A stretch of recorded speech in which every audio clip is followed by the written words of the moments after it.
Halo, assalamualaikum anak-anak Miss semua. Apa kabarnya? Miss doakan kalian selalu sehat dan di saat kondisi yang sedang mengkhawatirkan yang saat ini kita hadapi, tidak letih-letihnya Miss selalu mengingatkan kalian untuk tetap jaga kesehatan dan kebersihan agar kita terhindar dari virus kuman penyakit ya. Dan saat ini kembali lagi bersama Miss Gaby dalam pelajaran bahasa Indonesia. Miss harap anak-anak Miss nggak bosen ya belajar sama Miss, karena memang kondisi kita yang tidak memungkinkan kita untuk bertatap muka seperti biasa, terutama di tahun ajaran baru ini, di semester 2 khususnya. Oke.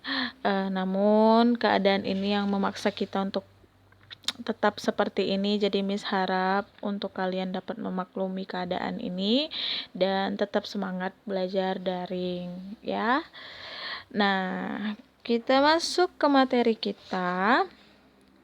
Untuk kemarin kita telah membahas beberapa materi kita, yaitu di tema 5 kita udah membahas bagaimana cara menggali informasi teks narasi sejarah. Terus juga setelah kita mencari informasi, kita memberikan pendapat kita dong pastinya bagaimana tentang isi dari teks narasi sejarah yang kita baca.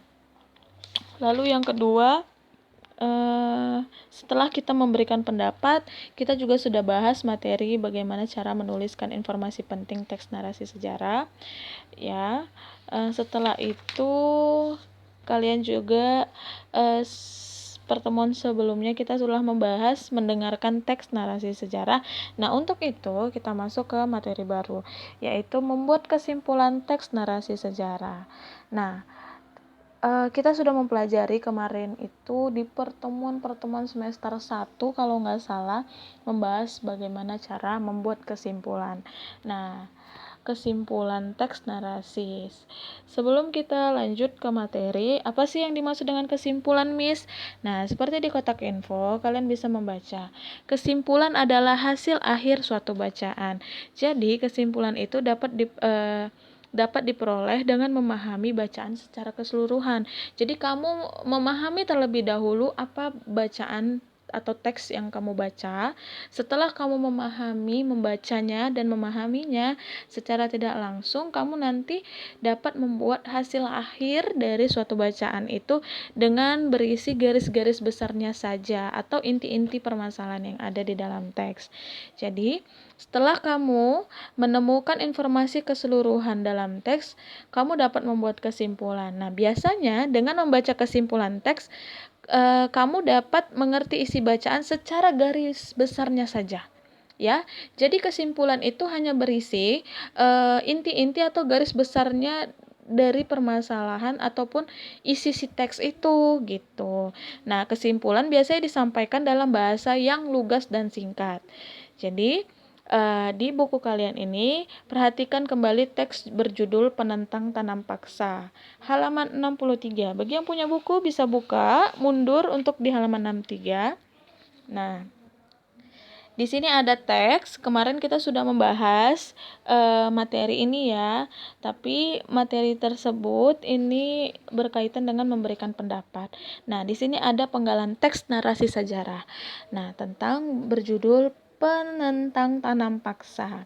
Oke, di dalam teks ini tanam paksa itu diberlakukan untuk rakyat Indonesia pada zaman penjajahan yang membuat rakyat semakin menderita. Namun ternyata ada orang Belanda yang menentang sistem tanam paksa tersebut.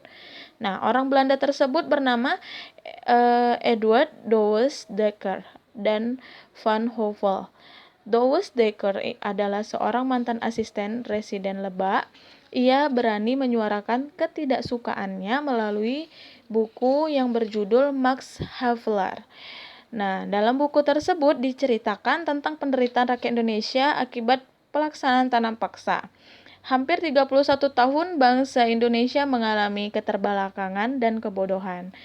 Multatuli atau Edward Douwes Dekker mendesak pemerintah Belanda agar tanam paksa segera diakhiri. Setelah melalui perdebatan panjang, akhirnya pihak Belanda setuju untuk menghapus tanam paksa untuk rakyat Indonesia secara bertahap. Oke, nah itu yang Miss bacakan adalah penggalan teks tentang berjudul Penentang Tanam Paksa. Nah, lalu bagaimana cara kita mengambil kesimpulan dari penentang tanam paksa? Contohnya berikut. Nah, di kotak orange, di situ adalah kesimpulan dari teks yang berjudul Penentang Tanam Paksa. Kalau tadi di dalam teks itu secara rinci dijelaskan tanam paksa itu apa, terus juga diberlakukan untuk rakyat siapa, terus apa dampak yang didapat dari tanam paksa itu, dan di sini kesimpulan itu adalah garis besarnya saja. Lalu berisi bisa kita buat dengan bahasa Indonesia yang baik dan benar, yaitu bahasa kita sendiri, namun tidak melenceng dari teks yang kamu baca, begitu.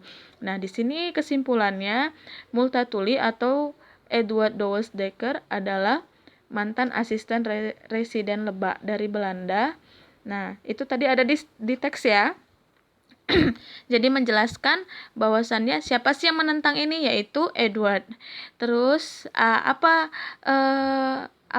peran Edward dari teks tersebut? Dia adalah asisten residen Lebak dari Belanda. Namun dia tidak sependapat dengan pemerintahan Belanda, ya. Yang mendesak pemerintahan Belanda agar tanam paksa segera diakhiri. Karena tanam paksa diberlakukan untuk rakyat Indonesia selama 31 tahun lamanya. Terus pada zaman penjajahan membuat rakyat semakin menderita. Lalu ia berani menyuarakan ketidaksukaannya melalui bukunya yang berjudul Max Havelaar. Akhirnya, setelah melalui perdebatan panjang, pihak Belanda menyetujui untuk menghapus tanam paksa bagi rakyat Indonesia secara bertahap. Jadi, poin-poin penting yang ada di dalam teks itu dijadikan sebuah kesimpulan. Yang pertama, menjelaskan Multatuli adalah seorang asisten residen Lebak. Terus, apa yang ia suarakan? Ia keberatan untuk pada pemerintah Belanda agar tanam paksa segera diakhiri. Itu poin kedua.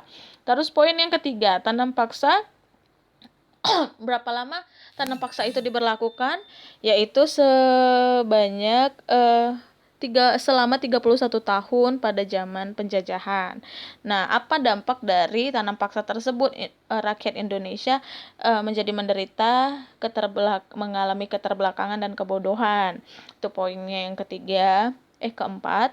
Terus melalui buku, lalu bagaimana si Edward ini atau Multatuli ini menyuarakan ketidaksetujuannya, yaitu melalui bukunya yang berjudul Max Havelaar.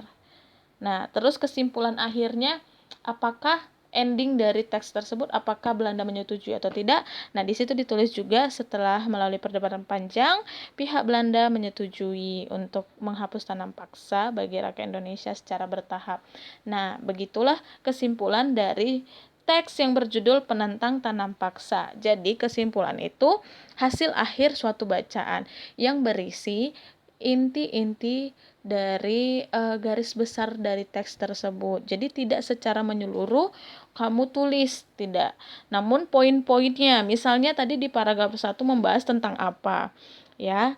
Jadi menjelaskan Multatuli, perannya siapa, namanya siapa, terus apa yang ingin ia suarakan, kenapa ia tidak setuju, dampaknya bagi Indonesia apa, dan terus juga bagaimana Multatuli menyuarakannya melalui apa, dan hasil akhirnya apakah Belanda menyetujui keputusan ataupun kebijakannya si Edward ini, gitu ya.